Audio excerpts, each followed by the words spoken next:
Dear student, আমি বিকাশ Bauri math class YouTube চ্যানেলে তোমাদেরকে স্বাগত। আজকের আলোচ্য বিষয় 15 ফেব্রুয়ারি 2025 তারিখে যে কর্মসংস্থান পেপার বেরিয়েছে, সেই কর্মসংস্থান পেপারে আরআরবি যে আরপিএফ কনস্টেবল পরীক্ষার নমুনা প্রশ্নপত্র দেওয়া আছে, সেই নমুনা প্রশ্নপত্রে গণিতের যে প্রশ্নগুলো দেওয়া আছে সেইগুলো আজ আমরা করব। এই প্রশ্নগুলো শুধুমাত্র যে আরপিএফ পরীক্ষার জন্যই গুরুত্বপূর্ণ এমন না, এই ছাড়াও অন্যান্য যে পরীক্ষাগুলো, তাতে স্কুল সার্ভিস বা পিএসসির আন্ডারে বা food sub inspector, railway group D, অন্যান্য বিভিন্ন পরীক্ষার জন্য, ডাব্লিউবিপি, অন্যান্য পরীক্ষার জন্য গুরুত্বপূর্ণ। তো চলো শুরু করি। শুরু করার আগে আর আমার এই চ্যানেলে যারা নতুন তারা অবশ্যই চ্যানেলটি সাবস্ক্রাইব করে নিও, প্রতিনিয়ত নতুন নতুন ভিডিও এবং নতুন নতুন গণিতের কনসেপ্ট পেতে। তো চলো শুরু করি। শুরু করার আগে অবশ্যই চ্যানেলটি সাবস্ক্রাইব করে নিও। তো চলো শুরু করি। প্রথম অঙ্কটা কী বলা আছে? বাৎসরিক 5% হারে 3 বছরে 8,000 টাকা চক্রবৃদ্ধি সুদের পরিমাণ কত? তাহলে আমরা সূত্র যে জানি যে সমূল চক্রবৃদ্ধি যে সূত্র, সেই সূত্র কি? P into 1+r/100⁴n। পি হলো আসল, আর হলো সুদের হার, এন হলো সময়টা, কত বছরে। তাহলে এখানে বলেছে বাৎসরিক 5% হারে 3 বছরে 8,000 টাকা চক্রবৃদ্ধি সুদের পরিমাণটা কত। তাহলে আমি এখানে পি সমান কত? 8,000 টাকা। তাহলে পি সমান 8,000, 1+r কত? 5%, তাহলে 5/100 ইন্টু কত? 3 বছরে, তাহলে 3। যদি আমি ক্যালকুলেশন করি তাহলে কত হবে? 8,000, 5 দিয়ে যদি কাটাকুটি করি তাহলে 5 20 100, তাহলে কত হচ্ছে? 8,000 ইন্টু 1+1/20 তার কিউব সমান কত হচ্ছে? 8,000 ইন্টু, তাহলে যদি এটাকে লসাগু করি, নিচটাকে এইটাকে যোগ করি, তাহলে 20 লসাগু 20+1 তার হোল কিউব সমান 8,000 ইন্টু, তাহলে কত হচ্ছে? 20 আর 1 21/20 তার হোল কিউব, মানে 3টে, তাহলে 21/20 তার হোল কিউব সমান 8,000 ইন্টু, তাহলে 21/20 তার হোল কিউব, মানে 3টে 21/20 আছে, 21/20 ইন্টু 21/20 ইন্টু 21/20। তাহলে যদি কাটাকুটি করে 1 2 3 শূন্য, 1 2 3 শূন্য, 2 2 4, 4 2 8, 8 কাটা গেল। তাহলে উপরে কী পড়ে আছে? 21 ইন্টু 21 ইন্টু 21, তাহলে 3টে 21 যদি আমি গুণ করি তাহলে কত হবে? 9,261। ক্লিয়ার? এটা হলো সমূল চক্রবৃদ্ধি, মানে সুদযুক্ত আসল। সুদযুক্ত আসল। আমাকে কী বার করতে বলেছে? আমাকে বার করতে বলেছে চক্রবৃদ্ধি সুদের পরিমাণ। তাহলে চক্রবৃদ্ধি সুদ কত হবে? তাহলে চক্রবৃদ্ধি সুদ কত হবে? চক্রবৃদ্ধি সুদ সমান কি? তাহলে এটা হচ্ছে সমূল চক্রবৃদ্ধি, মানে সুদ প্লাস আসল। তাহলে সমূল চক্রবৃদ্ধি থেকে যদি আমি আসল বাদ দিই, আসল কত আমার? 8,000 টাকা। তাহলে কত পড়ে যাচ্ছে? 12,261 টাকা। তাহলে চক্রবৃদ্ধি সুদ কত? 1261। ক্লিয়ার? 1261 এর অপশান এ। ক্লিয়ার? নেক্সট অঙ্ক কী বলেছে? 140 মিটার ও 160 মিটার লম্বা দুটি ট্রেন যথাক্রমে ঘন্টায় 35 কিলোমিটার ও 17 কিলোমিটার বেগে একই দিকে ধাবমান, তবে একে অপরকে অতিক্রম করতে কত সময় নেবে? তাহলে যেহেতু তারা একে অপরকে অতিক্রম করছে, তাহলে অতিক্রম করতে যে সময় নেবে, সেই সময় তারা কত দূরত্ব অতিক্রম করবে? নিজের দৈর্ঘ্য প্লাস অপর ট্রেনের দৈর্ঘ্য। একটা ট্রেন অপর ট্রেনকে অতিক্রম করা মানে যে ট্রেন যাকে অতিক্রম করবে তার নিজের দৈর্ঘ্য প্লাস অপর ট্রেনের দৈর্ঘ্য অতিক্রম করবে। তাহলে বেগ এবং গতিবেগের যে আমার দূরত্ব এবং সময় যে অঙ্ক, সেখানে কিন্তু একটাই সূত্র, সেটা হলো বেগ সমান দূরত্ব বাই সময়। এখানে বেগটার ক্ষেত্রে কি হবে? আপেক্ষিক বেগ। তাহলে আপেক্ষিক বেগ কত? যদি একই দিকে ধাবমান হয় তাহলে কি হবে? বেগ দুটো আমার কি হবে? একই দিকে ধাবমান হলে বেগ দুটো আমার কী হবে? বিয়োগ হবে। তাহলে আপেক্ষিক বেগ কত? 35 - 17 কিলোমিটার পার আওয়ার। তাহলে কিলোমিটার পার আওয়ারে থাকলে তাকে আমি মিটার পার সেকেন্ডে করব। যদি ঘন্টায় কিলোমিটার পার বেগে থাকে তাহলে সেকেন্ডে কত মিটার, বা মিটার পার সেকেন্ড, সেইটা বার করব। মানে কিলোমিটার পার ঘন্টায় থাকলে সেটাকে মিটার পার সেকেন্ডে বার করতে গেলে আমি কী করবো? 5-18 দিয়ে গুণ করে দেবো। তাহলে এটা হয়ে গেল কি? Metre per second. দূরত্ব কত? যেহেতু দুটি ট্রেনের দৈর্ঘ্য, একটি ট্রেন অপর ট্রেনকে অতিক্রম করছে, তাহলে ট্রেন দুটির দৈর্ঘ্য যোগফল, তাহলে 140 + 160। কোন সময়ে সেটা বার করতে হবে। তাহলে সময়টা আমার এক্স ধরে নিচ্ছি। তাহলে কি হবে? 35 থেকে 17 গেলে 18 ইন্টু 5-18, এই 5-18 গুণ করেছি কেন? কারণ সেটা ঘন্টা কত কিলোমিটার দেওয়া আছে, মানে kilometre per hour, kilometre per ঘন্টা দেওয়া আছে, সেটাকে মিটার পার সেকেন্ডে করি, তার জন্য 5-18 দিয়ে গুণ। তাহলে 18 কাটা গেল, এই দুটো যোগ করলে কত হবে? 140 আর 160, মানে 40 আর 60 হচ্ছে 100, আর এই 100 আর 100 200, আর 100 300, তাহলে 300/x।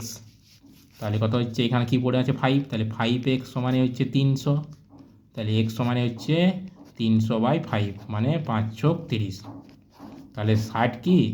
60 সেকেন্ড। ক্লিয়ার? এটাকে আমি সময় 60 সেকেন্ড, তাহলে কত অপশান আমার? 60 সেকেন্ড, এর অপশানটা 60 সেকেন্ড। ক্লিয়ার? নেক্সট কি বলেছে? কোনো এক বছরে প্রথম 5 মাসে কোনো 3-এর অঙ্কটা, কোনো 5 মাসে কোনো এক লোকের প্রতি মাসে গড়ে 1250 টাকা, পরের 7 মাসে গড়ে প্রতি মাসে 1350 টাকা খরচ হয়। বছরে 12 মাস, তার 5 মাসটাতে তার গড়ে 1250 টাকা করে প্রথম 5 মাসে, আর পরে 7 মাসে তার গড়ে 1350 টাকা করে খরচ হয়। লোকটি প্রতি মাসে গড়ে কত টাকা উপার্জন করলে, মানে আয় হলে বছরের শেষে তার 2300 টাকা সঞ্চয় হবে? তাহলে প্রথম 5 মাসে তার গড়ে কত টাকা করে? 1250 টাকা। তাহলে প্রথম 5 মাসে, তাহলে 5 মাসে তাহলে মোট খরচ কত? মোট খরচ কত? তাহলে 5 মাসে গড়ে হচ্ছে 1250 টাকা, তাহলে মোট খরচ কত? 1250 গুণিত 5, মানে 5 শূন্য শূন্য, 5 5 25, 5 2, 5 2 10, 2 12, 2 হাতে 1, 5 1 5 1 6, 6250 টাকা। আর 7 মাসে মোট খরচ,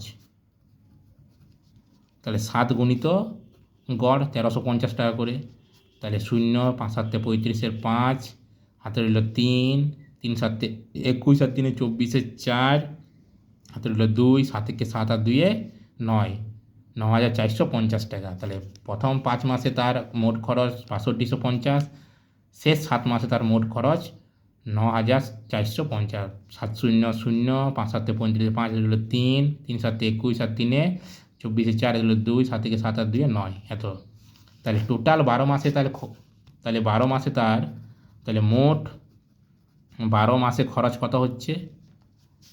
5 মাসে মোট খরচ আর 7 মাসের মোট খরচ। 0, 5 5 0, 5 5 10 0, হাতে রইল 1, 4 আর 2 6, আর 1 7, 4 আর 2 6, আর 1 7, আর 9 আর 6 কত হয়?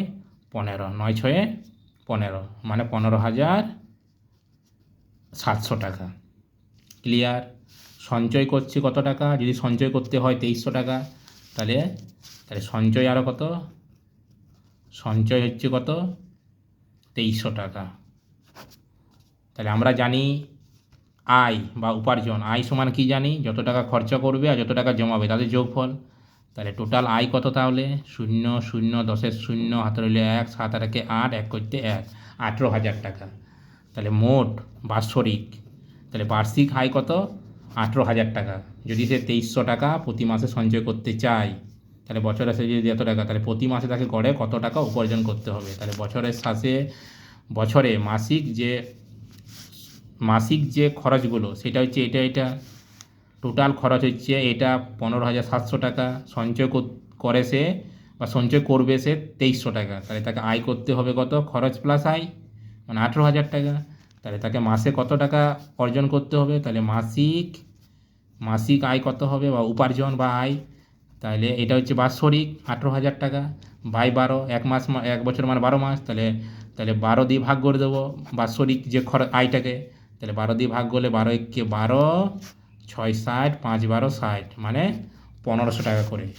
তাহলে বাৎসরিক যদি তার 18,000 টাকা ইনকাম হয়, মানে আয় হয়, তাহলে তাকে মাসে কত টাকা করে মানে আয় করতে হবে? বাৎসরিক যদি আয় এত টাকা হয়, তাহলে মাসিক আয় কত হচ্ছে? 1500 টাকা। তাহলে মাসিক আয় কত? 1500 টাকা, ডিয়ার অপশান। ক্লিয়ার? তাহলে তাকে যদি সঞ্চয় 2300 টাকা করতে হয় এবং প্রতি মাসে সে যদি এত টাকার এবং এত টাকা খরচ করে, তাহলে তাকে আয় কত করতে হবে? আমরা জানি সঞ্চয় সমান খরচ প্লাস আয়, খরচ প্লাস সঞ্চয়। আয় সমান আয় খরচ প্লাস সঞ্চয়। যত টাকা খরচ করব আর যত টাকা সঞ্চয় করব, তত টোটালটা তো আমাকে আয় করতে হবে, তবে তো সেটা হবে। তাহলে আয় সমান কি আমার? খরচ প্লাস সঞ্চয়। তাহলে মাসিকটা কত? এটা বাৎসরিক, তাহলে মাসিক কত? 12 দিয়ে ভাগ, তাহলে 18,000/12, মানে 1500 টাকা। 15 টাকা করে মাসিক তাকে আয় করতে হবে। ক্লিয়ার? নেক্সট অঙ্ক 4 দাগে অঙ্কে কি বলেছে, একজন লোক ঘন্টায় 10 কিলোমিটার বেগে এ থেকে বিতে গেল, আবার ঘন্টায় 6 কিলোমিটার বেগে বি থেকে এতে ফিরে এলো। ভ্রমণের জন্য লোকটির গড় গতির পরিমাণ কত? মানে গড় গতিবেগ কত? এটা হচ্ছে এ, এটা হচ্ছে বি। একবার যাচ্ছে 10 কিলোমিটার পার আওয়ার আর ফিরে আসছে 6 কিলোমিটার পার আওয়ার বেগে, তাহলে তার গড় গতিবেগ কত? তাহলে এখানে গড় গতিবেগের একটা সূত্র আছে 2xy by x plus y. এক্সটা যাওয়ার, যদি সে এক্স কিলোমিটার পার আওয়ার বেগে যায় আর ওয়াই কিলোমিটার পার আওয়ার বেগে ফিরে আসে, তাহলে তার গড় গতিবেগের যে সূত্র 2xy by x plus Y. তার মানে কত হবে? 2 × 10 × 6 বাই 10 প্লাস 6 সমান কত? তাহলে 2 × 10 × 6 বাই 16। কাটাকুটি যদি করি তাহলে 8 2 16, 2 দিয়ে আবার কাটি, 4 2 8, 2 দিয়ে 3, আবার যদি 2 দিয়ে কাটি এটা তো হয় 5, এটা হচ্ছে 2, তাহলে 3 5 15/2, 15/2, তাহলে 15/2 মানে 7.5 কিমি পার আওয়ার। তাহলে এক ব্যক্তি যদি 10 কিলোমিটার বেগে এ থেকে বিতে যায় আর বি থেকে এতে 6 কিলোমিটার বেগে ফিরে আসে, তাহলে তার ভ্রমণের গড় গতিবেগ, তার যে ফর্মুলা সেটা হলো 2xy by x plus Y, বসিয়ে যেটা পেলাম সেটা হলো 7.5 kilometre per hour. Clear? Next অঙ্ক কি বলছে, প্রথম 8টি বিজোড় মৌলিক সংখ্যার গড়। প্রথম 8টি বিজোড় মৌলিক সংখ্যা, তাহলে প্রথম 8টি বিজোড় মৌলিক সংখ্যা, প্রথম বিজোড় বলেছে, 2 কিন্তু জোড়, তাহলে বিজোড় কত থেকে শুরু হবে? 3, তারপরটা কত? 5, তারপরটা 7, তারপরটা কত? 9 হবে না, 9 কিন্তু যৌগিক সংখ্যা, কারণ তাকে যদি ভাঙি তাহলে আমরা জানি মৌলিক সংখ্যা মানে কি, যেসব সংখ্যাকে 1 এবং ওই সংখ্যা দিয়ে ভাগ যায় সেগুলো মৌলিক সংখ্যা। আর যৌগিক সংখ্যা কোনগুলো? যে সংখ্যাকে 1 এবং ওই সংখ্যা ছাড়া আর অন্য কোনো সংখ্যা দিয়ে ভাগ যায়, যেমন 9কে 1 দিয়ে যায়, 9 দিয়ে যায়, আবার 3 দিয়ে যায়, এই জন্য 9টা কিন্তু মৌলিক সংখ্যা নয়।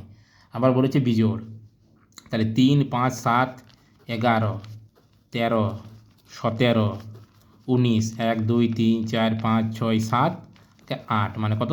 23। তাহলে সেই সংখ্যাগুলো 8টি যে সব বিজোড় মৌলিক সংখ্যা তাদের যোগফল বাই যতগুলো সংখ্যা মানে 8।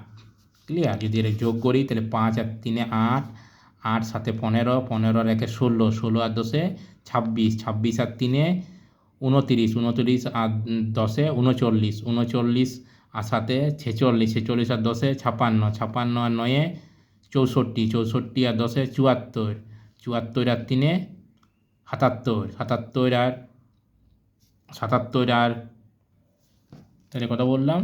এটা হচ্ছে 5 5 আর 3 8, 8 8 7 15, 15 একে 16, 16 আর 10 26, 26 আর 3 হচ্ছে 29, 29 আর 10 39, 39 আর 7 কত হচ্ছে 39 আর 7 46, 46 আর 10 56, 56 আর 9 হচ্ছে 65, 65 আর 10 75, 75 আর 3 হচ্ছে কত 78, 78 আর 20, 78 আর 20 হচ্ছে কত 98, তাহলে 98/8।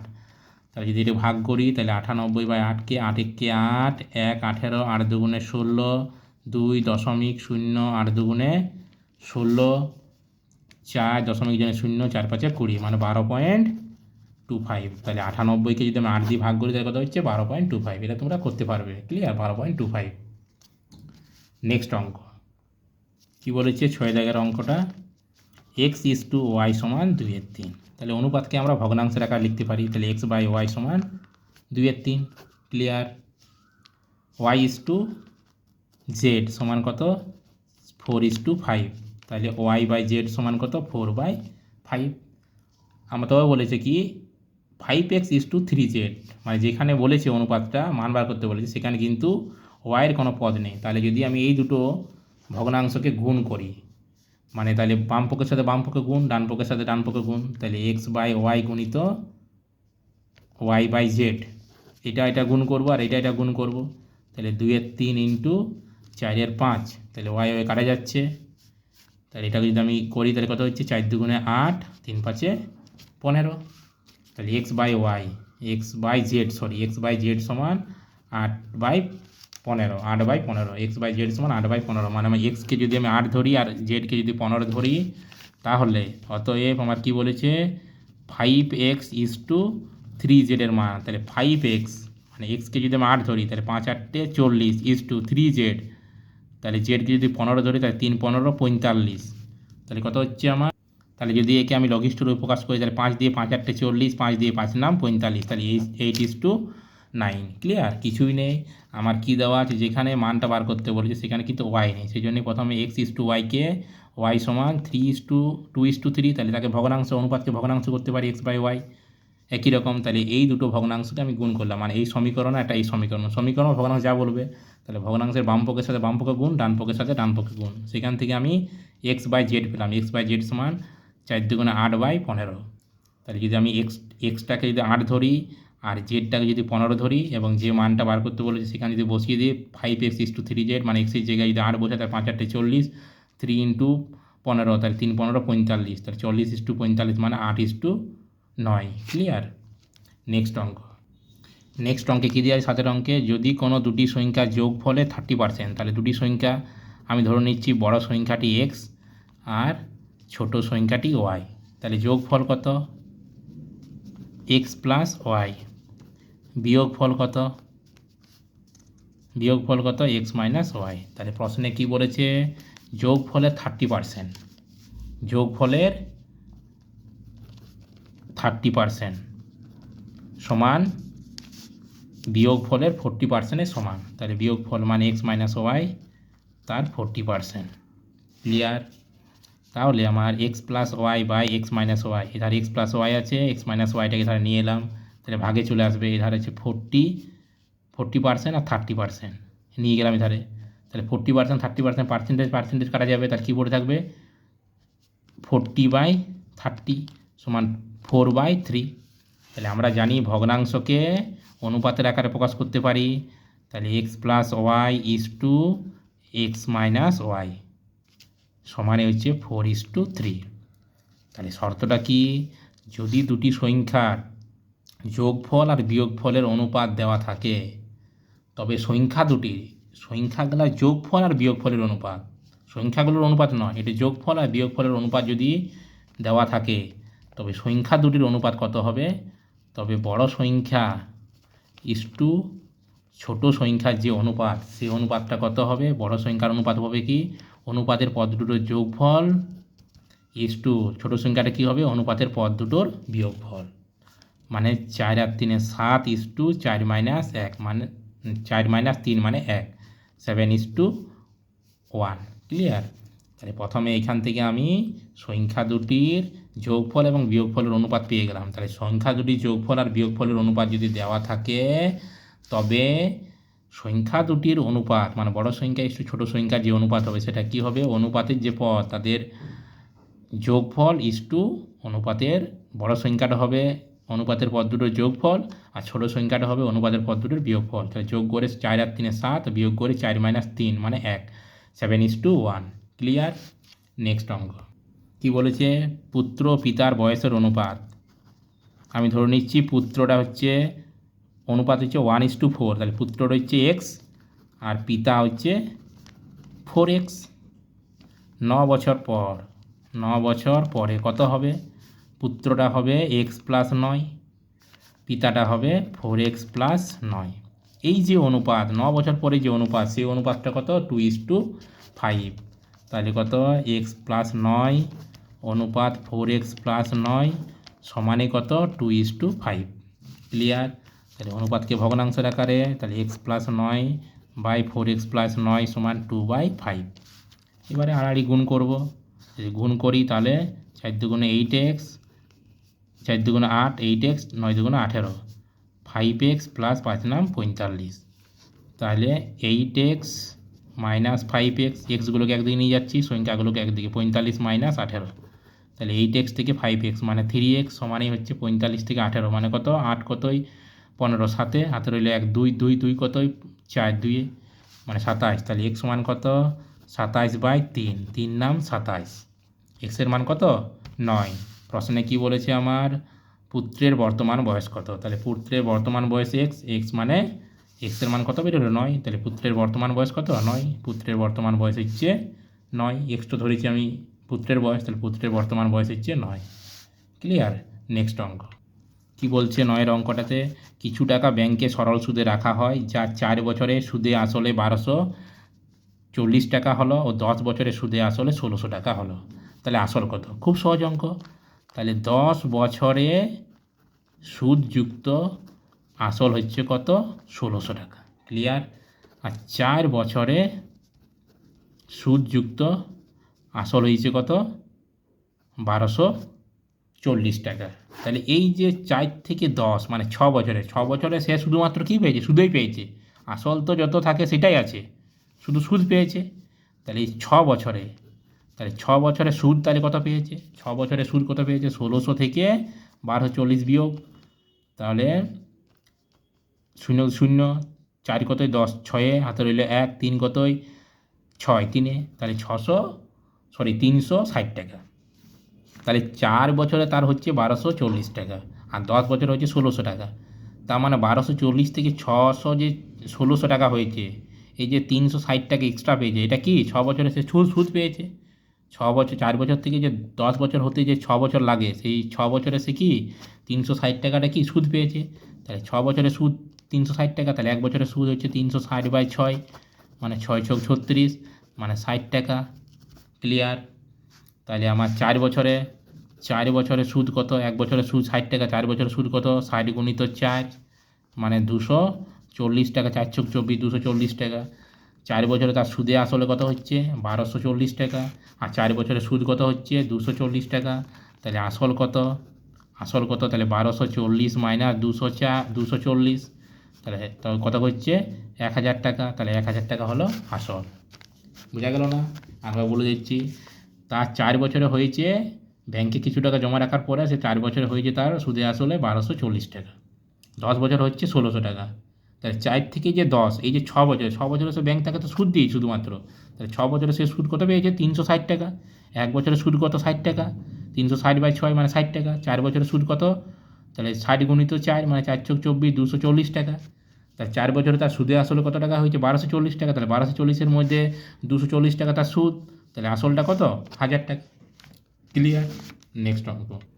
নেক্সট অঙ্ক, এ একটি কাজ 10 দিনে, বি ওই কাজটি 20 দিনে করে, আর এ বি সিকে সঙ্গে নিয়ে, মানে এ বি সি তিনজন একসঙ্গে ওই কাজটি 5 দিনে করে, তবে সি একা কাজটি কত দিনে করবে? ঠিক আছে, প্রথমে আগে আমি দেখে নেব এ কাজটি করে 10 দিনে, 10 দিনে শেষ করে কাজটি, আর বি কাজটি 20 দিনে শেষ করে।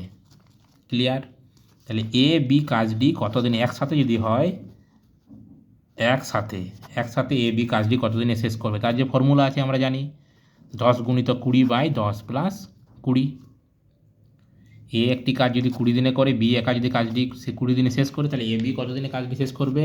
10 × 20/10 + 20, উপরে গুণ নিচে যোগ, তাহলে কত হচ্ছে? 10 × 20/10 আর 20 যোগ করে 30, এটা 0 তাহলে কত হচ্ছে? 10 × 2 = 20/3 দিনে। তাহলে এ আর বি একসাথে কাজটি কত দিনে শেষ করে? 20/3 দিনে। ক্লিয়ার? এ বি সি একসাথে, এ বি ও সিকে সঙ্গে নিয়ে কাজটি 5 দিনে শেষ হয়, তাহলে সি একা কাজটি কত দিনে করবে? তাহলে এ বি দুজনা মিলে কাজটি 20/3 দিনে করে, আবার এ বি সি তিনজন একসঙ্গে কাজটি 5 দিনে করে। তাহলে এ বিকে যদি আমি একটা মানুষ ধরি, তাহলে মানে এটাকে একটা মানুষ ধরি, তাহলে এই পার্সেন্টটা আর সি এখন কোনো কাজ 5 দিনে করে, আর এই পার্সেন্টে একা কাজটি আবার 20 এত দিনে করে, তাহলে সি কত দিনে করবে? তার যে ফর্মুলা, তাহলে সি একা কাজটি করবে 20/3 × 5/20/3 - 5। আমি সূত্রটা বলে দিচ্ছি, সমান, তাহলে সূত্রটাকে বলে দিই, যদি দুটো ব্যক্তি এ কোনো কাজ x দিনে আর বি কোনো কাজ y দিনে করে একা, তাহলে এ আর বি একসাথে কাজটি করবে xy/x + y দিনে। ক্লিয়ার?